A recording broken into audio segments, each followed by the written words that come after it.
Customer service, done right, can be your company's single biggest competitive advantage. Welcome to the Customer Service Revolution. Join customer service authority and best-selling author John DiJulius as he interviews leaders who are revolutionizing their industries. This is more than a podcast, though. It's a movement. The Customer Service Revolution is a radical overthrow of conventional business mentality designed to transform what customers and employees experience. If you're a revolutionary customer service leader who's ready to stop competing on price and obsessed with building a brand that people cannot live without, this podcast is for you. Welcome to the Customer Service Revolution podcast with John DiJulius. This is the second part of a two-part episode where Jess Pischel, Customer Experience Consultant for the DiJulius Group and Dean of the Customer Experience Executive Academy, turns the tables and interviews John, all about his latest book, The Relationship Economy, Building Stronger Customer Connections in the Digital Age. In this episode, you'll learn how to dominate the relationship economy, the 5 keys to training your employees in the art of relationship building, and conversation never and always.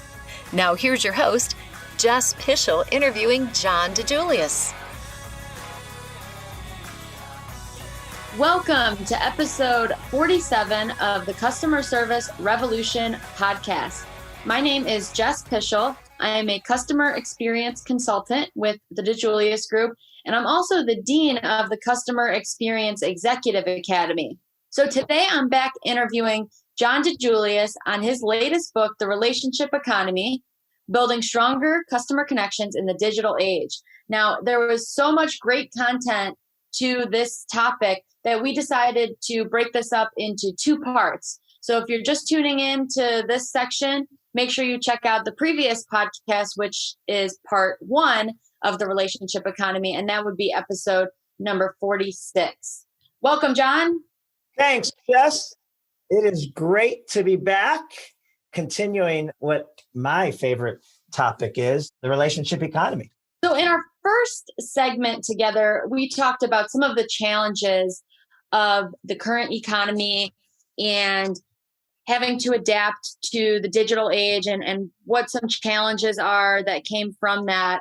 And now today we're going to kind of switch gears and talk more about what do we do as a result of that? How can we develop better relationships with our clients, with our team members, with our families, with our friends? So you have 5 reasons that make a relationship building a success. So you call it the art of relationship building, and there's 5 of those. So the first one is that you must be authentic.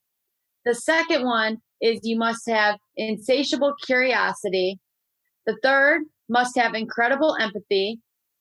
4th, must love people. And 5th, must be a great listener. So we're going to dive into each of those, and you're going to talk us through kind of what that means and some examples of what that could look like. And as a result of our podcast today, we hope that you implement these and with your team members, with your friends, your family, your partners, your vendors, to develop better relationships with those individuals, with your teams. So the first, John, is must be authentic. What does that exactly mean to you, and how can our listeners make sure that they are creating authentic connections with their team members? Well, I just think today people have great BS detectors, and they can tell when you have a hidden agenda. And I really think the most successful people we've ever met are the ones that, their interest is truly genuine. They care about the other person and their success. And it's not just about, again, a hidden agenda. So you got to demonstrate that no one cares about your customer's business like you do. One of my examples I like to give is, are you in your client's bomb shelter? And it's a great metaphor. You envision that the customer and everyone, I have a professional, personal bomb shelter. And if the world was under attack or, we were under attack, we have our personal bomb shelter for our family, our kids, our significant others. Well, then envision that your clients, Jess, you're a consultant, you deal with a lot of CEOs and their clients. Pretend that they had a professional bomb shelter, but their professional bomb shelter only seats 2 or 3 people, right? So how sure are you that your client would save you a spot in their bomb shelter, that they can't fathom waking up tomorrow, starting over, and not having you as one of their key partner vendors. Are you sure that your client was going to have a seat for you in their bomb shelter? So, that's where we found how to be a partner, a vendor partner, whatever you may call it, that your client can't live without. Some examples is, that you got to love what you do and make it obvious. And so there's a lot of people that do love what they do, but sometimes they don't make it obvious. I get on you about it, Jess, because you love what you do, but sometimes because you're so even keel, if you don't know you really well, you wouldn't know it. So I'm like, Jess, express that more, right? Because you do, you love what you do. You love who you do it for. You love your clients, but sometimes we don't, make it obvious. And we feed off that. People feed off people's passion. Your clients should never meet anyone smarter at what you do, which, what means is that we always got to be learning. We always got to be consuming. We got to make sure that there's no one out there that knows more about what we do than us. One of my favorite is go ugly early. If you got bad news, start with it. Don't hide it. Don't hope that it doesn't come up. Don't give them a shit sandwich. And a shit sandwich is, where you compliment them, Jess, your hair looks really nice today. Have you lost weight? And oh, by the way, you can't have that vacation next month that you're hoping. That's a shit sandwich. Just come out. Hey, Jess, we got to sit down. Unfortunately, but here's what we're going to do to make it right. Be a resource broker. I love that. Your client should think of you as the expert at what you do, but they should also never make a decision, an important decision to their business without thinking of you first. And that just means that they call you and they know that you're not an expert in sales, or they know you're not an expert in IT, but they know you deal with a lot of clients that maybe someone that does. And that's cool. You want your client to think of you for any resource. Be as committed to the success of your customers as they are. Know your client's top 3 goals for this year. And it might be unrelated to what you provide, what your business provides, but you should still know what that client's top 3 goals are for 2021 as a business. And you help them around that. You make introductions, you send them a book, you send them an article. Educate versus sell. That's a huge one. Don't just offer them what we can provide. Find out why they need that. And a lot of times they might not need what they think they need. It might be a less expensive alternative. That's okay. If you educate versus sell, they will be so loyal to you, and the lifetime value of them doing business with you will blow away the short term. And your customers should never imagine a world without you and your company in it. So that's kind of, how you become a key place in your client's bomb shelter. Yeah. And if I look at my last 5 text messages on my screen right now, they're all from clients. So it's having that relationship, getting there the night before to have dinner, even though it means that you don't get to take the easy flight, you have a connection, but still getting there early or staying a little bit late. And I think that part comes back into play when you talk about being authentic and genuine and making sure that you're committed to the success just as much of the project as they are. And I think that's just really important to get across. I always try to get there the night before or stay the night that following evening when I'm on site with my clients, just to make sure that I really continue to foster and develop that relationship. And I think when you do that, it leads to the next one. You become curious about what they do. You talk about things outside of business. You just really are invested in learning about them and their family and their interests. And maybe it's something that you don't totally know about, but they start talking about it. So I have a client in New Jersey, and I just had met her for dinner the other day.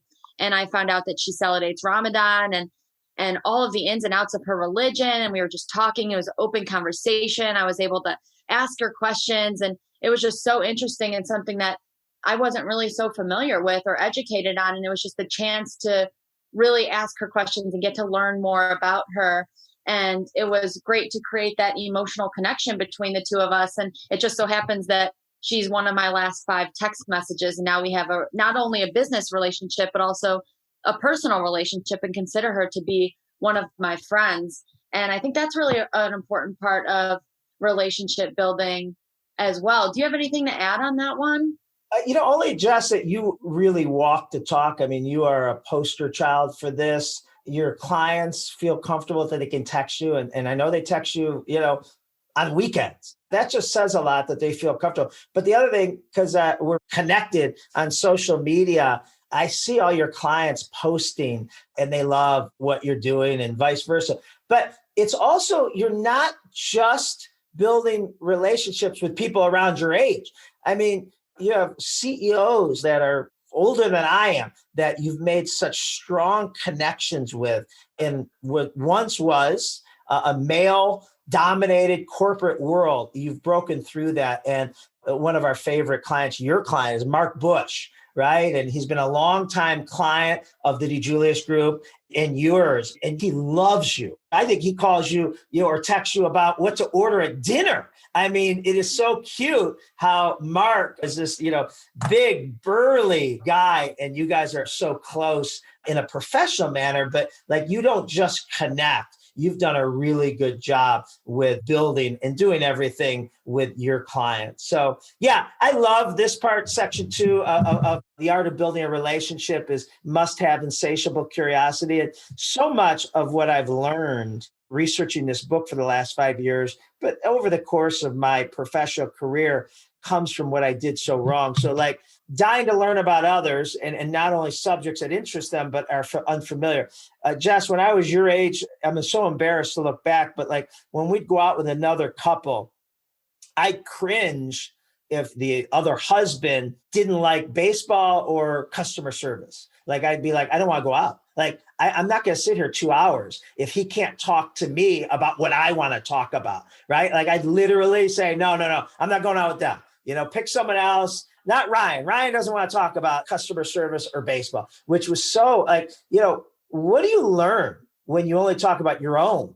So I've learned the hard way. So that's what this is having emotional, insatiable curiosity. And we got to create emotional connections. And those, what drives today's customers are emotions and feelings, some of which can't be expressed in words and are triggered unconsciously. And the most important element in customers choosing who they buy from is how a brand or someone makes them feel. And that feeling is all about that's about the art of building relationships. Which you cover in chapter 5 of your book, Meet as Strangers, Leave as Friends. And then you also have done a TED Talk titled Meet as Strangers, Leave as Friends, which we can drop the link to that. So give me a few best parts of your TED Talk that you want to make sure the listeners take home and can implement, or what is your major takeaway from that? Yeah. And so I think this is kind of the primary thesis of the relationship economy, this chapter, meet as strangers, leave as friends, and how we help remind ourselves, remind our kids, remind our employees and new employees how to build relationships. And the first place we start is reminding ourselves that everyone we come in contact with has an invisible sign above their head that says, make me feel important, right? You do, Jess, I do, the UPS man, our kids, our clients, everyone has it. They want to feel important. So I think when we consciously visualize that sign above everyone's head, we'll work harder towards it. And, Stephen Covey often said, people don't listen with the intent of understanding. They listen with the intent of replying. We're all guilty of that, right? We check out and we just want to, speak. And scientists studied the human brain and found that it took the human brain a minimum of 0.6 seconds to formulate a response to something said to it. Well, then they studied hundreds, thousands of conversations and found the average gap between people talking was 0.2 seconds. Think about that. If our human brain takes 0.6 seconds to formulate something said to us, but we're responding in 0.2, 1/3 the time, how? Well, obviously, if I'm responding in 0.2 seconds, I didn't hear the last few things you said. I was just waiting. I've been waiting for you to come up for a breath because I had something I wanted to tell you. So it's very important. What do we do? What do we do when we talk to others? We have to listen. We have to absorb. We have to pause and not just be so anxious to respond. That's why one of my favorite sayings is that the greatest gift you can give anyone is the gift of your attention. And that's at home. That's to your significant other. that's putting your phone away. That's not multitasking. That's why I love Zoom. Well, I love face-to-face, but Zoom over a conference call, because a conference call, we could be guilty of multitasking, where Zoom, I'm on stage. I can't be peeking at my phone or replying to, a social media post or whatever that may be. So thoughts on any of that, Jess? The gift of your attention. I wanted to comment on that because I know you have a good friend, Neen James, author and keynote speaker. And she also was the MC at the Customer Service Revolution Conference. She has written the book, Attention Pays. And there's a comment that she delivers in her keynote and in the book. And it really stuck with me. And I think it will resonate with you all as listeners as well. But it was her story about listen with your eyes. One of her neighbor kids wanted her attention and she was doing other things. And she said, I'm listening. And the little boy said, no, Neen, listen with your eyes. And she tells the story much better than I do, but it's just a really good story to remind people, like you said, Zoom forces us to listen with our eyes.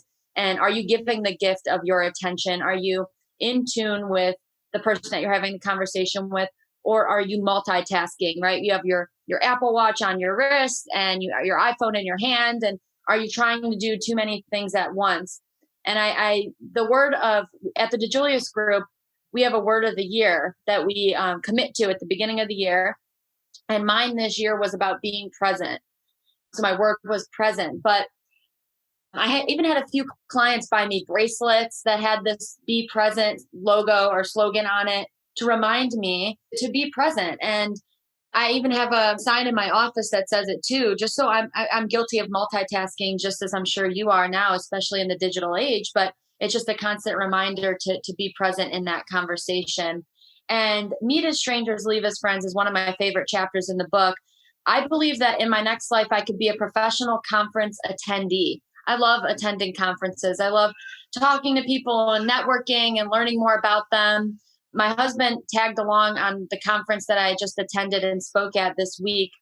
And we only have been on four dates since our daughter Peyton was born. And so this was an opportunity for him to tag along with me. We were going to do dinner one night and hang by the pool the day that we were leaving. And it was our second night there and we were headed out to dinner and he's coming down the elevator and I'm in the lobby and I'm waiting with 3 other people. He's like, what are we doing here? I'm like, we're going to dinner.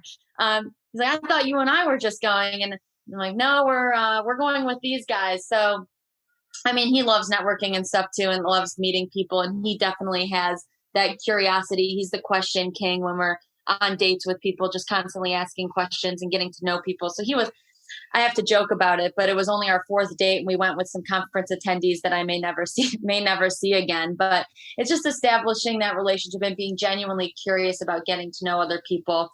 And then using the relationship building techniques and tools that you've actually taught me. And the big one that I referenced in the first podcast, part 1 of this 2-part podcast, is FORD and the acronym FORD. So I know I introduced it there. And if you're familiar with the DiJulius Group, you've heard it before, but it stands for family, occupation, recreation, and dreams. And when I introduce this concept to my clients, they sometimes shy away from it. And it's like, I don't want to be questioning them. Isn't it kind of creepy if I'm asking about how many kids they have and then I'm referencing their kids in the next call? Like, isn't that just kind of creepy? And so the fact is, you don't have to ask these questions. You don't have to grill them. And it doesn't have to be a stalker checklist where you're going down the list and asking who their family is, what their job is, their recreation, their dreams. That's kind of creepy. And I agree.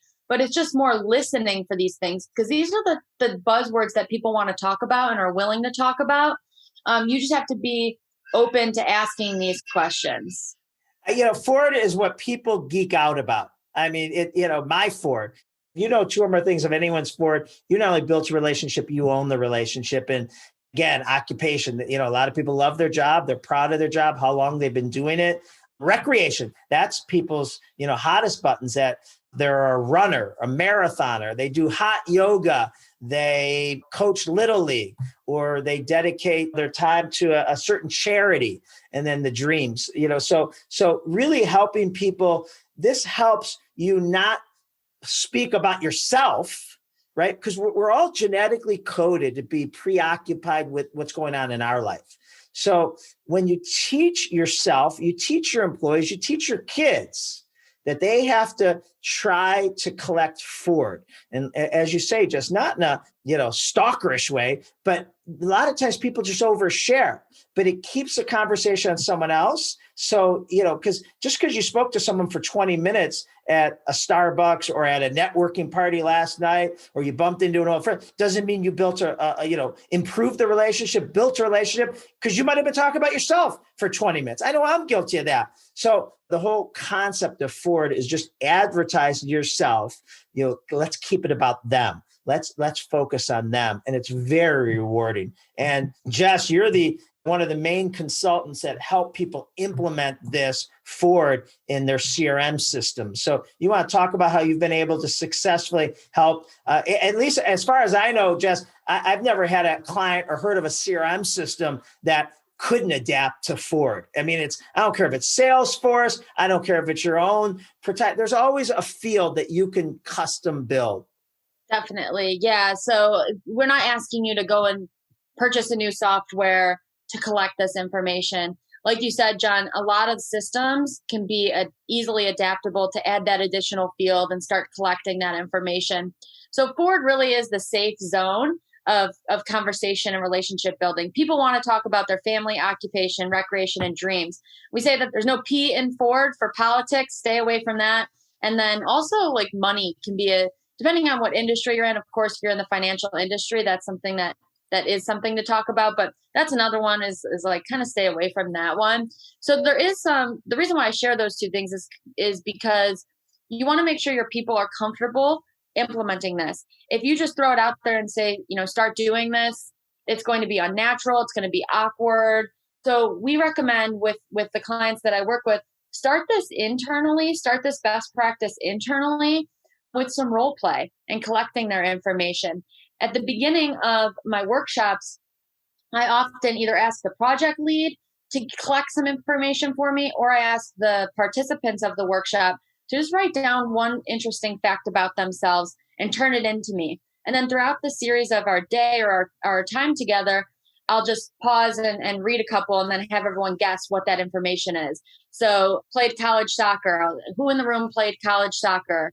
And we all try to guess who that was. Or traveled to all 50 states. Who in the room is our nationwide traveler, right? So just relating to people and showing them that this can be used internally and should be used internally helps people get a little bit more comfortable when putting it out there and asking you to collect that information from clients as well. So those are some great best practices to do. I do think it can even go beyond that as far as training is concerned and making sure your team members understand what exactly this looks like and how to execute. Alpine House I talked about them in a couple podcasts. They are just one of my favorite clients. They've implemented a lot of pieces of our methodology and have had really great success. They're one of the number one RV dealers in the country. And they have, they're all on board with Ford and have implemented as part of their internal meetings, as part of their one-on-ones with leadership, and as well as a part of their training for new and existing employees. And they've created a video, which we'll drop the link in the notes to this podcast, but they created a video that shows an interaction between an employee and a customer, and it just has them going back and forth. And this customer is just giving Ford information, and the employee is collecting that information. I mean, there's so much Ford information that's being given. So I always share this video with other clients of mine as well. And just after the video, I ask them, all right, how many pieces of Ford information did you pick up? Did you collect all 10 pieces of Ford info, or were you closer to the 5 Ford facts from that video? And it's a pretty short video, but like I said, there's just so much information given in that video. We just have to be in tune to collecting that. So that's another great aha moment that I share with clients, because we're getting Ford information all the time. It's just, are you collecting it? And then are you utilizing it to personalize conversation? And then also personalizing it to celebrate things like their birthday or anniversary, and really personalizing that experience you have with your clients. So that one is a great B2B example, business to business example, but it also works with B2C clients of mine as well, business to the customer, the client directly. Yeah, Jess, I think in every conversation, there is a gift. I like to call it the conversation gift if you look for it. And, that's what one of the things that our Ford tablets does. So while we highly recommend, you incorporating Ford into your CRM system, and hopefully it communicates with your phone, and wherever you are, you can look up before you're about to walk into that meeting or get on a Zoom call and catch up on stuff you need to know about them. We use Ford tablets at our desk, and the old fashioned where you write it down, only because if you're on a Zoom call or, at your desk, you don't want to be trying to type this in because you'll be too far behind. So we have, these Ford tablets that we're going to provide a link to in the show notes, a lot of great show notes links. And what we do is we do a little recon where in the beginning, what I do, I don't know about you, Jess, I'll either do it the night before or the morning. Of any calls I have today, I will, do prep. And I'll look at, their purchase history, and, I'll connect with them on LinkedIn, or I'll just look to see what they're alumni of, and look through our Salesforce notes on anything we might already have, their purchase history, or any Ford that any of us on our team have collected in the past. So I can make sure, we hit that. And then the rest of the Ford notes is for, certain things, business discussion, business call to action, but a Ford call to action. And that's usually like, if a client is telling me he or she is going on vacation next week, I may, send them a quick link to the top 3 restaurants in that city, or they're running their first marathon. I may send them a link to an article about, training or dieting or whatever. There's always a conversation gift that takes less than 30 seconds to follow up, but it usually leaves an incredible wow to that effect. Yeah. And then Alpine House, I wanted to share another example of Alpine House because it's just a funny way they implemented Ford. So they have these weekly emails that go out, and they have an internal intranet where they drop customer service information, and it's their topic of the week. All that is held there. So they created a email blast and sent it out, and it said, if we aren't practicing Ford, we become Chevy. And then they had an acronym for Chevy. So Chevy, careless customer interaction. H, happiness is low. E, effort lowers. V, VIP experiences reduces. And then the best one, Y, yikes, let's not let this happen. So it was, if we aren't practicing Ford, we become Chevy. And it was pretty funny. Got some laughs from the team for sure. Hi, this is Denise Thompson, managing partner of the DiJulius Group. We know it can be difficult getting the whole team as excited as you are about customer experience. You talk to them, write newsletters, and it seems to go in one ear and out the other. Sometimes it's the message, sometimes it's the messenger, sometimes it's just a tough crowd. Consider bringing John in to speak live at your next company or association event. He'll have them laughing, crying, cheering, and most importantly, understanding how to become world-class. Visit JohnDiJulius.com for details or to book your date now. Yeah, another thing, Jess, that I learned from Steve Nudelberg, who's a great sales speaker, Nudelberg, that he shared when he spoke at the Customer Service Revolution several years ago, he says, don't ask people, how are you? Which most of us do. Hey, Jess, how are you? Because it's an opening for them to take the conversation negative. Well, really, especially during what or just coming out of for the past 15 months.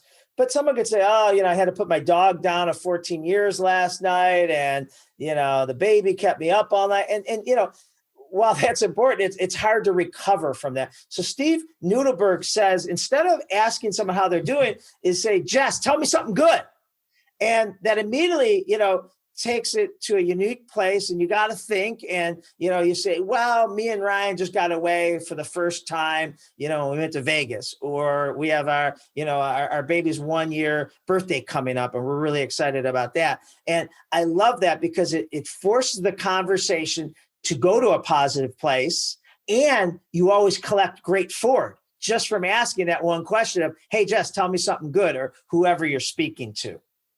And it just starts the conversation off on a really positive note too, right? So if you ever ask someone how they're doing and then they say, oh, not well, we had to put our dog down, or our dog's really sick. Like, that's a really hard conversation to recover from, because I love dogs. So no, but seriously, you want to start the conversation off on a positive note anytime you have a chance to connect with your clients and with your customers. So I love that one too. That was a big takeaway that year that Steve spoke at the conference. So as you said, all our clients have successfully incorporated Ford into their CRM system. So, so as a customer in any business, I shouldn't suffer if you hired someone new. I'm used to a VIP experience or being known. So that's why you want to have these Ford fields. So even if it's the receptionist that's picking up the phone for the first time and tell her, can I speak to Andy Hack? And she might say, well, may I tell him who's calling? And she pulls up my name and, now she sees who I am. And she, oh, hi, Mr. DiJulius. How's the weather in Cleveland? Right? Before you transfer, or she tells Andy in a warm transfer, those are just little nuances that work very well. Yeah, I have a great client best practice too to share going off of Ford, and it's the Ford allowance. So I have a local to Cleveland client, and they are MGO, and they are a retirement and 401k advisor investment firm. And they are recently implementing a Ford allowance. So what they do, or what they're going to do, is have different departments have an allowance. Every department has an allowance of X amount of dollars that they can spend relating to Ford every quarter. And they have these quarterly meetings that they're going to have recapping Ford allowance and best practice. And they're going to share the stories of what they've done. So how they spent their money, and maybe the advisors spent their money this way, and the front desk team spent their money on this client. They bought them Starbucks. They know that their order, whatnot, or maybe they bought them tickets to the Cleveland Indians game because, they know they're big Cleveland Indians fans. So just how to spend that money, and sharing those ideas and sharing those best practices will allow that creative energy to become contagious. And now we're all constantly trying to one up each other and creating the environment of that healthy competition of, well, how did you guys spend your money this quarter? And sharing those ideas will just allow them to really develop better, stronger relationships with their clients. So they're in the midst of implementing that Ford allowance. And, there is some expense associated with that. But what we find in consulting is that it comes around. The clients that we use and capitalize on Ford and, send a bottle of champagne to their anniversary dinner, make sure they have it. Just like going above and beyond in that way, really personalizing, it comes back around, right? Those are the clients that we've had forever and that will continue to be loyal to us. And we've developed that relationship. And we know that that's going to be the same success that MGO sees when they implement this. Just taking that relationship to the next level and being able to surprise and delight using personalized Ford information. I love this best practice, and so many clients, especially in the professional service world, love it as well when they hear it, because, you want to talk about, there's a problem with it just being transactional and yes, Jess, how can I help you? And, you want to place an order, or you want to book an appointment or whatever. But when you have this allowance, it's almost like a burden. It's like, damn, how am I going to spend the $25 this month, this quarter, whatever it is? And you might hear a baby crying in the background. And, you might be like, oh, do you have a baby? And you didn't know that. Yeah, just had a baby, and bam, there's an opportunity. Or like what I like to say in our salon business is, yes, if you call up to book an appointment, I don't want our guest care and the call center to, be asking you for it. That would be like a stalker checklist, but clients overshare. So you might call up and say, or a client may call up and say, I need to change my 3:00 on Wednesday, because my daughter has, her recital or her soccer championship or whatever it may be. Now, what a lot of people may do is they may duck and bob and weave away from that great customer intelligence that they're throwing at you, that great Ford, and just say, okay, how about Thursday? Versus if you're focused on Ford, you hear that and you say, oh, great, congratulations, and you book it. But then when she comes in on Thursday at 5, whoever's checking her in says, how did your daughter's, recital go? And you're blown away. You don't remember mentioning it, but that's where the beauty is. So whether you're actually sending them something or just using it the next time you communicate with them really builds that emotional connection. Do you feel that personal connection relates to better performance for your teams? Jess, before I read this study that was Dan Pink's book, I think Drive, Daniel Pink, who I love and has spoken at the Customer Service Revolution, I would have said, if I make a personal connection with a client, the benefit, I feel good. He or she feels good, right? It's not just a transaction. But I honestly think if you would have asked me, John, if you have a personal connection with a client or you don't, and they asked you for your expertise, would you give one better than the other? I'd say no. I would answer that as well as I could, right? I would think about the situation you're in, customer experience, employee experience, and give you a best practice that I think would answer. Until I read this study in Daniel Pink's book where they took a group of radiologists and actually split them into 2 groups. And they gave group A X-rays to study, which radiologists do.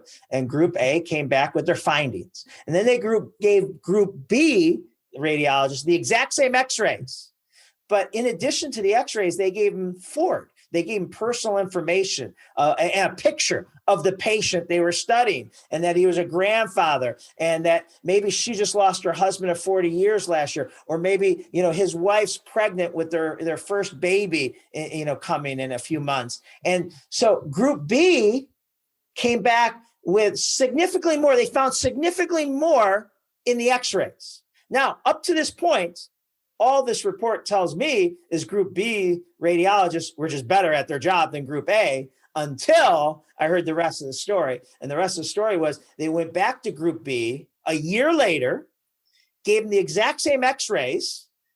They didn't know they were the exact same X-rays, didn't give them any personal information. And Group B found a lot less than they did the first time when they had, and it just blew my mind that, I guess, maybe I will work harder. Maybe I'll give the same answer off the cuff if it's someone I really like versus someone I barely know. But I think I would think about it later on and kind of lose sleep and say, I really want to help Andy or Mark Bush or, whoever we're working with, Tina and Mike Hodges. And I think of an article I read or wrote that I think will solidify it too. So, personal connections make us better performers at our job. It's proof. I agree. Even internally, that applies internally too. I think we're more willing to advocate and to go above and beyond for our internal team members or departments when we know a little bit more about them. So we are on number 3 now, number 3 of 5 of your art of relationship building. So we just covered must be authentic, must have insatiable curiosity, and the third is must have incredible empathy. Talk to us a little bit about that. What does that truly mean, empathy?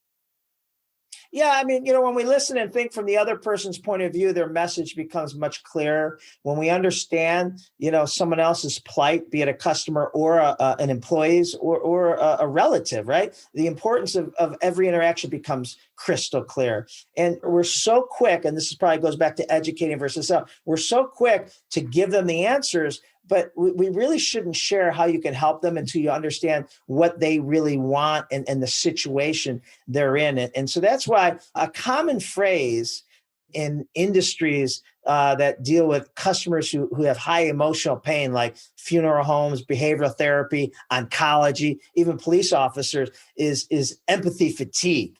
And that's just almost everyone they're dealing with has high stress and a high emotional pain. But I think in today's world, every business is dealing with customers and employees who have a lot of stress and anxiety. When you deal with a lot of people, it results in employees feeling emotionally and physically drained, leading to a diminished ability to be able to empathize or feel compassion for others. So that's why as leaders, we have to constantly be helping our employees re-energize, rejuvenate, and feel appreciated, and understand the critical role they play in their customers' lives, that they can come to the rescue and that they have to rejuvenate. There's a lot of reasons why we have a lack of empathy. And we've talked about this in other podcasts. Sometimes employees, frontline customer-facing employees, don't know what world-class looks like. They're not the customers. So like when you started, Jess, as a consultant, you were serving and still are a lot of CEOs, a lot of C-level executives in Fortune 500 companies that are 20, 30 years your senior. So you're not the customer. You've never been a CEO. You've never been a C-level executive at corporate world. So you don't know what's on their plate. And we had to make sure you understood kind of what they're dealing with and the pressures they have.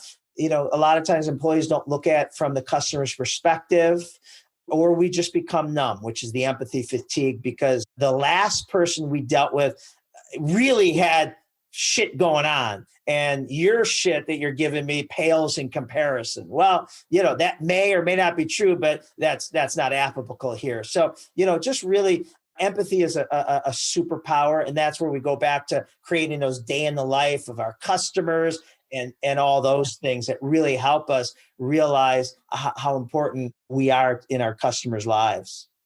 Yeah, that day in the life is so important. And creating that day in the life video helps teach your people why it's important to have empathy and compassion, because like you said, we could just become numb.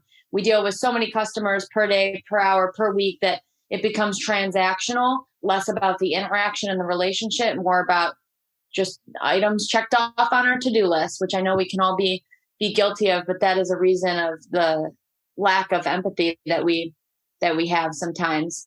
Okay, so number 4, must love people. And I know some of these kind of bleed over into the next one. We talked about this one a little bit, and I do believe this one comes back full circle and forward and collecting that information and knowing that every person has a story. And in order to truly serve people, you must love people. Is there anything you want to add there? No, I mean, listen, of the 5, I believe all of them can be trained. Except for this one. I don't think this is something where your interview process really needs to try to sift through. And if it's for the right job, if you're going to be dealing with other human beings, you got to love people. And I don't think all the training in the world can get you to, go from not liking people to loving people. And you got to look for that. And there's, great in our world-class leadership, when we go over the hiring, I think you have great best practices to this. But, you got to find people that just really enjoy other people, willing to sit next to a stranger on the bus. And it goes back to having that insatiable curiosity and all those things. Today, we are, living in a relationship deficit world, society. Technology has made it easier for us to navigate through our busy lives, but it erodes the fundamental elements of human connections. And when communicating digitally, it often lacks the human touch, which creates a sterile transaction and a lack of emotional connection. And today, more and more people are forced into this virtual world, which is only adding to these unintended consequences, which we call a relation deficit. That's why businesses need to create emotional connections internally and externally, and they will be the ones that dominate. But you got to have the right people. And, you find people that truly enjoy being around others. And then the training will be easy. Yeah, you definitely have to attract those individuals. I think some of it can be trained, but you have to role play then if you want to get to that point.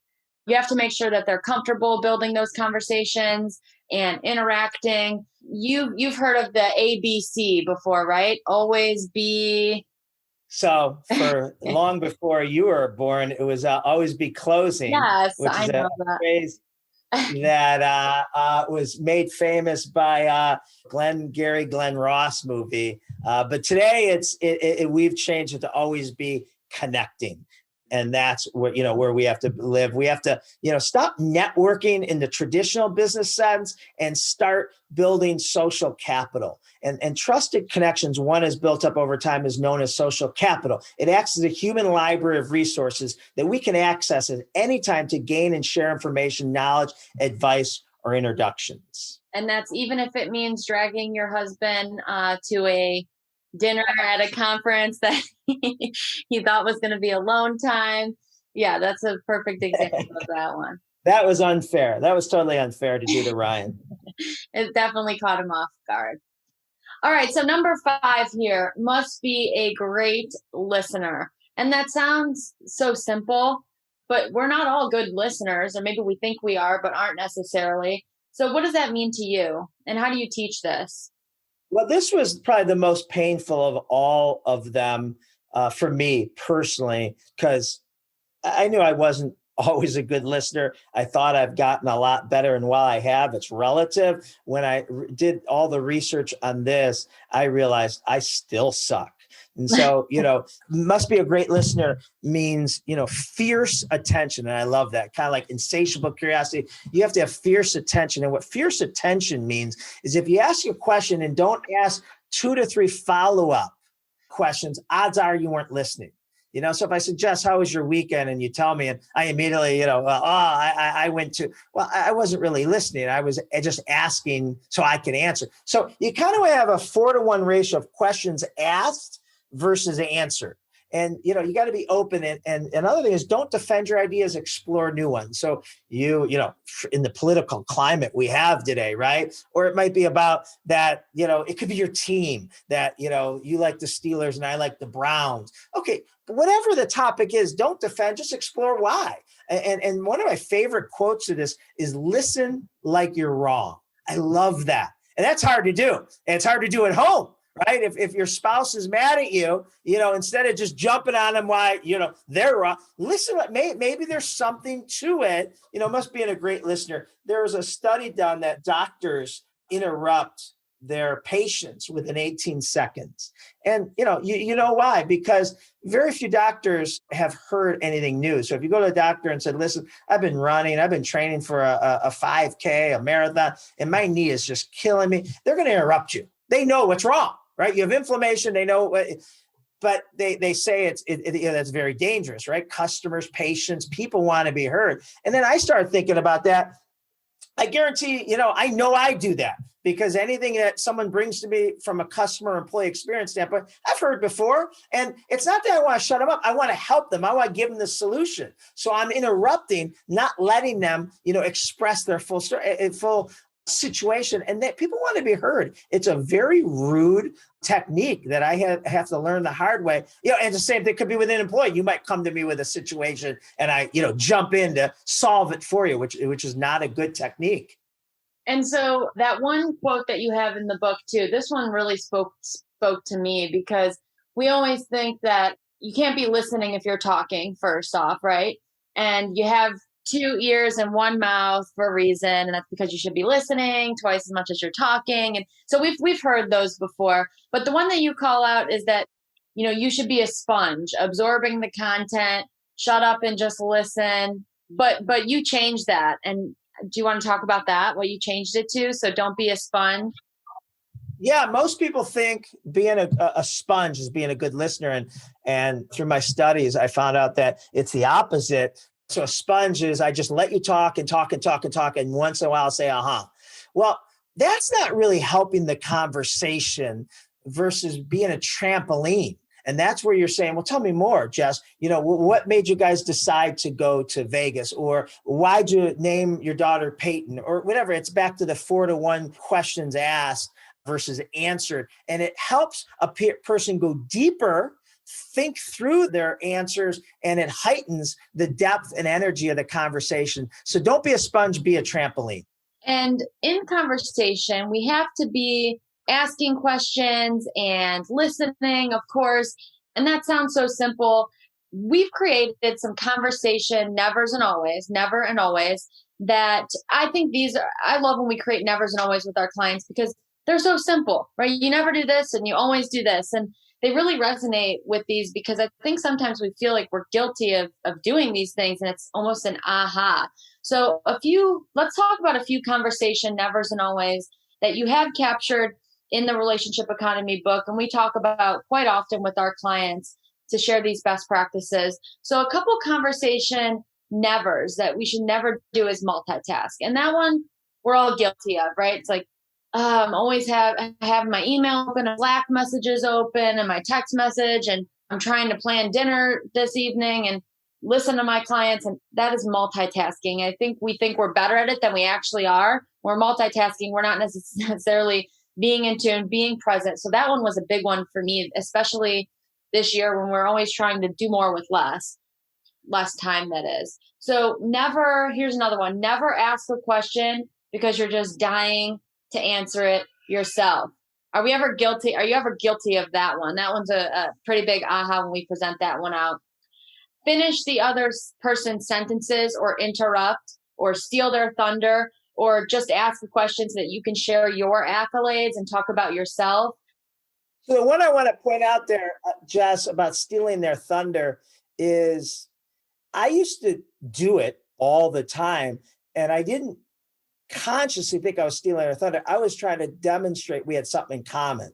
So, you might, I'm making this up, but you might be going to, or just got back from Hawaii for the first time and you're so excited. And I say, oh my God, we have a condo in Hawaii, right? Thinking I'm showing you we have something in common, but really now what can you tell me about Hawaii that I don't already know? Or, maybe you have a BMW 3. I'm like, oh, I got the BMW 8, thinking that, we have something in common, but it's kind of, just shut up and tell me about Hawaii, or tell me about your new car and how much you love it.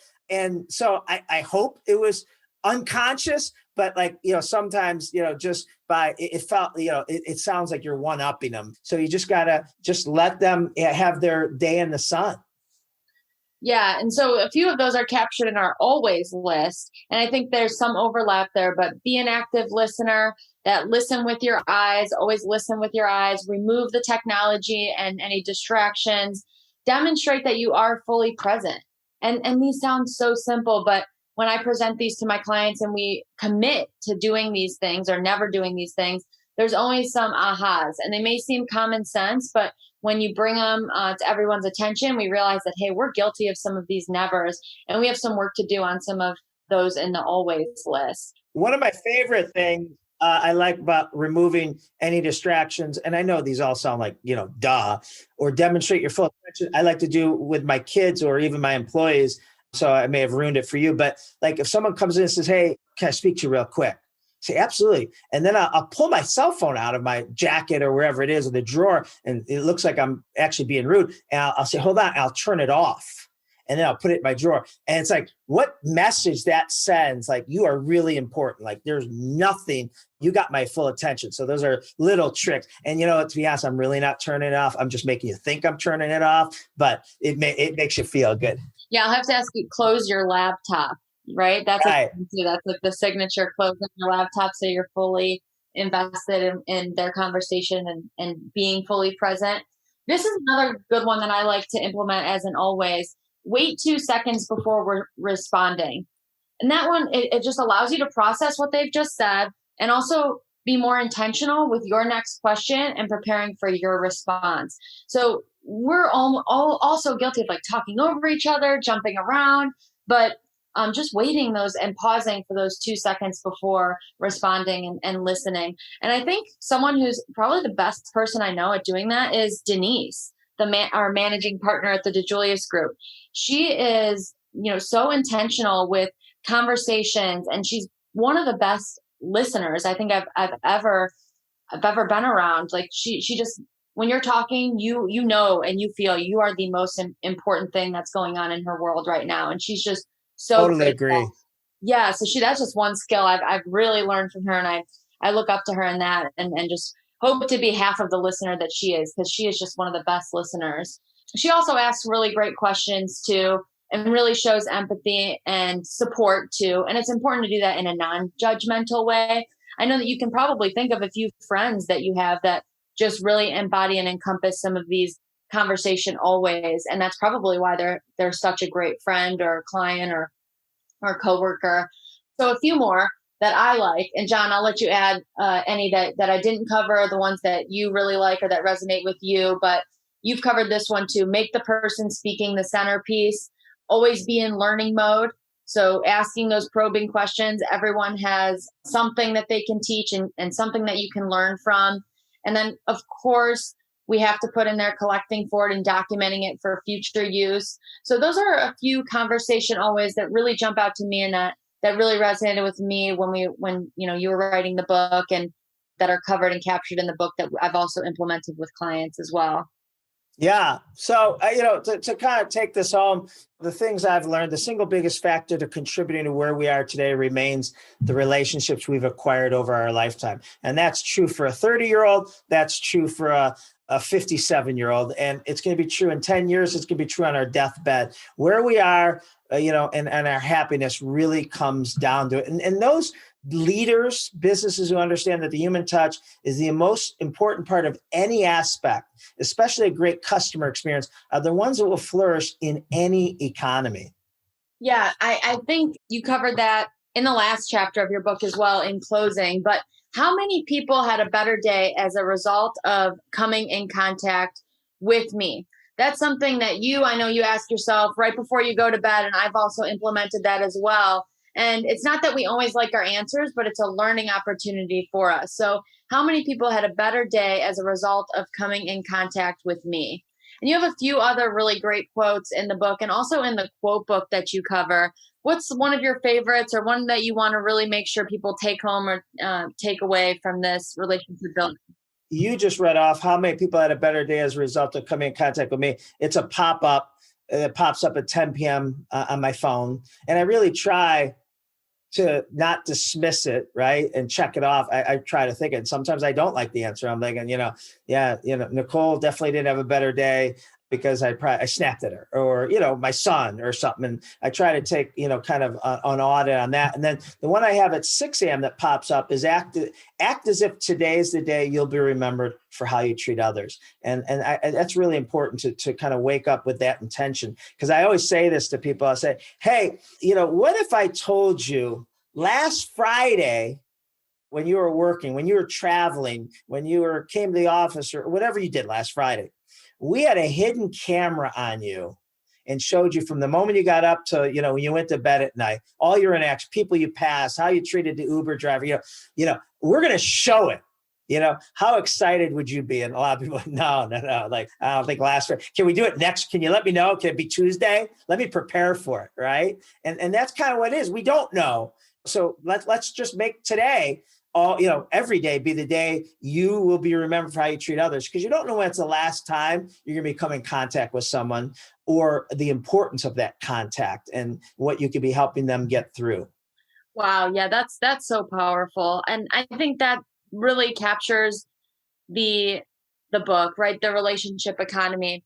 And we've covered a lot today, and we've covered a lot in these two episodes of content relating to the book, The Relationship Economy. So thank you so much for tuning in to episode 47, which was, remember, it was part 2 of the relationship building episodes for the Customer Service Revolution podcast. John, thank you so much for letting me interview you for this. And Great job, Jess. Thanks. And we will also drop the link to the book in the notes for this podcast. So thank you so much for tuning in. Thanks for allowing me to interview you on your most recent book. And thank you for tuning in, guys. We'll see you soon. Thanks, Jess. Join us this fall for the Customer Service Revolution Conference, live in Cleveland, Ohio. Tickets are on sale now at customerservicerevolution.com. Thanks for being part of the revolution. We hope you're enjoying the podcast and would love to hear your feedback. Leave us a review and be sure to subscribe to hear more episodes on iTunes, Spotify, Stitcher, or wherever you listen to podcasts.